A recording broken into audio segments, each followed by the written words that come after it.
तारक जे पर तू दर तुलसी होता है मिट्टी लोग ऐसे गारंटी আছে না তা হাসিনা যাতে করে গেছে তারক যে এই যে করবে নারীদেরকে যেভাবে হেনস্থা করা হচ্ছে, যেভাবে অপমান অপদস্থ করা হচ্ছে, এমনকি নারীর বুকের উপরে লাথি দিতে সংকোচ করতেছে না। এই নারীদের অপরাধ কি?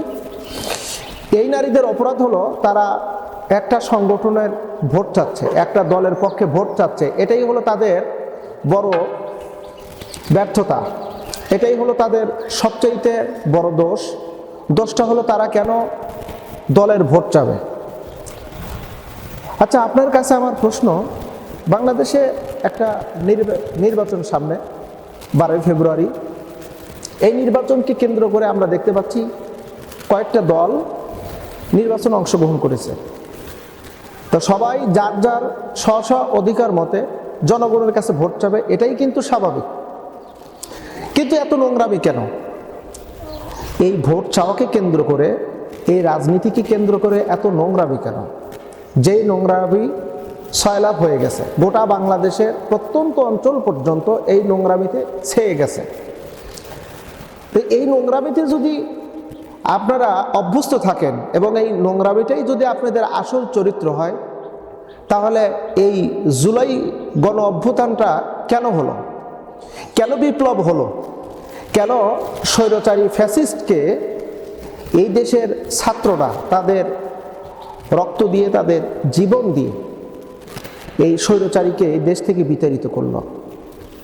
তাদের এই ত্যাগটা, তাদের এই প্রতিদানটা, তাদের এই কোরবানিটা, ছাত্রদের এই কোরবানিটা তাহলে কোন সার্থক হলো? কোন স্বার্থে হলো? দেশের ভিতরে অবাধ, সুষ্ঠু, নিরপেক্ষ ও ইনসাফ ভিত্তিক সমাজ গঠন করার জন্যই কিন্তু ছাত্ররা জীবন দিয়েছে, সংগ্রাম করেছে, আন্দোলন করেছে। তাদের আন্দোলনের প্রতিফল হলো আমরা এই দেশে নিরপেক্ষতা বজায় রেখে অবাধ, সুষ্ঠুভাবে ইনসাফ ভিত্তিক সমাজ গঠন করব। এটাই ছিল ছাত্রদের মূল দাবি। এই দাবি অনুযায়ী তারা কিন্তু বিপ্লব করেছে, তারা আন্দোলন করেছে, সংগ্রাম করেছে। তাদের সংগ্রামে আমরা পেয়েছি একটা উন্মুক্ত একটা দেশ, উন্মুক্ত আমার রাস্তা, উন্মুক্ত আমার স্বাধীনতা, উন্মুক্ত আমার কথা বলার সুযোগ, উন্মুক্ত আমি লোকালয়, যেখানে সেখানে আমার রাজনীতির পরিচয় আমি তুলে ধরতে পারতেছি। আজকে যেভাবে নারীদেরকে হেনস্থা করা হচ্ছে, যেভাবে একটা দলের কর্মীরা ভোট চাচ্ছে তাদেরকে মারধর করা হচ্ছে, তাদেরকে অপমান অপদস্থ করা হচ্ছে, লক্ষ্য করে দেখেন এই যে ভিডিওটা, এই ভাইটা একটা দলের ভোট চাওয়ার কারণে তার প্রতিপক্ষ আর একটি দলের কর্মীরা তাকে তার লজ্জাস্থানে আঘাত করলো, তাকে অকথ্য নির্যাতন করা হলো।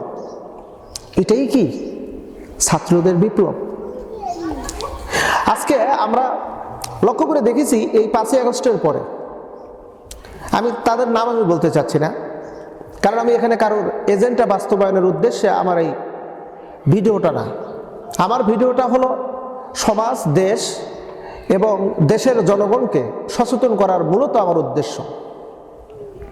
5ই আগস্টের পর থেকে অদ্যবধি পর্যন্ত আমরা গোটা বাংলাদেশে বিভিন্ন জায়গায় চিত্র আমরা দেখেছি হলো চাঁদাবাজদের চিত্র দেখেছি আমরা দখলদারি, আমরা দেখেছি বালু বিক্রয়, এরপরে পাথর বিক্রয়, চাঁদা না দেওয়ার কারণে পাথর দিয়ে মাথার উপর আঘাত করে হত্যা। আমরা দেখেছি একই দলের কর্মীদের ভিতরে, দলীয় কোন দলে তারা 200-র উপরে তার নিজ দলের কর্মীদেরকে হত্যা করেছে। এই যে একটা রাজনৈতিক একটা নোংরামি, এই নোংরামিটার শেষ কোথায় হবে? আচ্ছা, ধরে নেন যারা এই কামগুলো করেছেন তারা একটা দলের ছত্রছায়া, দলের পরিচয় নিয়ে এই কাজগুলো করেছেন। আচ্ছা, কথার সাপোজ সেই দল যদি ক্ষমতায় চলে আসে বা তারা যদি সরকার গঠন করে, তাহলে 5ই আগস্টের পরে যেই চাঁদাবাজি, টেন্ডারবাজি, মানুষ হত্যা, নারীদের নির্যাতন, নারীদেরকে হেনস্থা, নারীদের অপমান অপদস্থ, নারীদের কুৎসারটা, ধর্মের কথা বাদ দিলাম, আপাতত মানবিক যেই দিকগুলো আছে এই দিকের বিষয় নিয়ে যদি চিন্তা ফিকির করেন, 5ই আগস্টের পর থেকে অদ্যবধি পর্যন্ত যে সমস্ত কর্মকাণ্ডগুলো করা হয়েছে, এরা ক্ষমতায় গেলে কি করবেন? এরা ক্ষমতায় গেলে, মানে এটা আমার বক্তব্য না, এটা সাধারণ সুধী এমনকি জ্ঞানী গুণী শিক্ষিত ব্যক্তিদের বক্তব্য হলো যে এরা ক্ষমতায় গেলে এর চাইতে 1000 গুণ বেশি করবে। তাহলে অবস্থাটা কি দাঁড়াচ্ছে? অবস্থাটা দাঁড়াচ্ছে হলো মানুষের তখন নিরাপত্তা থাকবে না, নারীদের মাঠ পর্যায়ে বের হতে পারবে না, ঘর থেকে বের হতে পারবে না, লাঞ্ছিত হবে। আমার মেয়েরা, আপনার মেয়েরা, আমার বোনেরা তারা শিক্ষা প্রতিষ্ঠানে যেতে পারবে না, স্বাধীনভাবে মার্কেটে যেতে পারবে না, তাদেরকে হেনস্থা করা হবে। এটাই তো দাঁড়াচ্ছে। ব্যবসায়িকরা স্বাধীনভাবে ব্যবসা করতে পারবে না, চাঁদা দিয়ে ব্যবসা করতে হবে।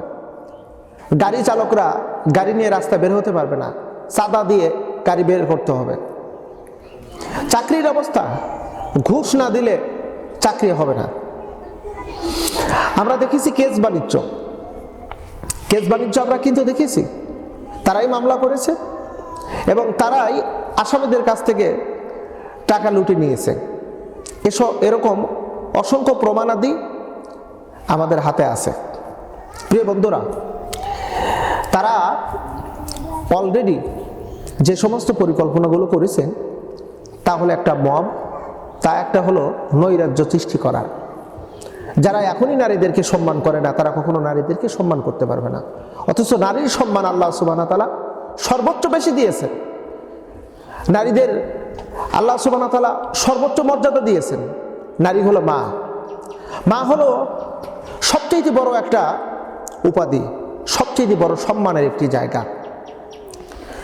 আজকে আমরা ভাষা শিখেছি কোথা থেকে? মায়ের কাছ থেকে। আমি চলাফেরা শিখেছি কিভাবে? মায়ের কাছ থেকে।